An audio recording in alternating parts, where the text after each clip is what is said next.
દાંતા તાલુકામાં કહેવા પૂરતી દારૂબંધી, પરંતુ હકીકત કંઈક અલગ જ ચિત્ર રજૂ કરી રહી છે. દાંતા તાલુકાના મધુસૂદનપુરા ગામમાંથી તાળી જેવા નશીલા પદાર્થોના ખુલ્લેઆમ વેચાણનો વિડીયો સોશિયલ મીડિયામાં વાયરલ થયો છે. વિડીયોમાં સ્પષ્ટ રીતે દેખાઈ રહ્યું છે કે દારૂબંધી હોવા છતાં ગેરકાયદેસર વેચાણ ધમધમી રહ્યું છે. આ પહેલીવાર નથી, અગાઉ પણ આવા અનેક વિડીયો સામે આવેલા હતા.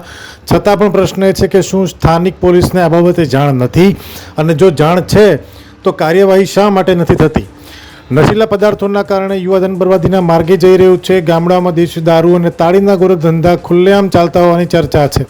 દાંતા તાલુકાના ઘણા ગામોમાં આજે પણ આ સ્થિતિ હોવાનું કહેવાય રહ્યું છે. હવે લોકો માંગ કરી રહ્યા છે કે આવા ગેરકાયદેસર ધંધા તાત્કાલિક બંધ કરાવાય અને જવાબદાર સામે કડક કાર્યવાહી કરવામાં આવે. અહેવાલ મોહન જોશી, દાંતા. અહેવાલ મોહન જોશી, હળાદ, બનાસકાંઠા.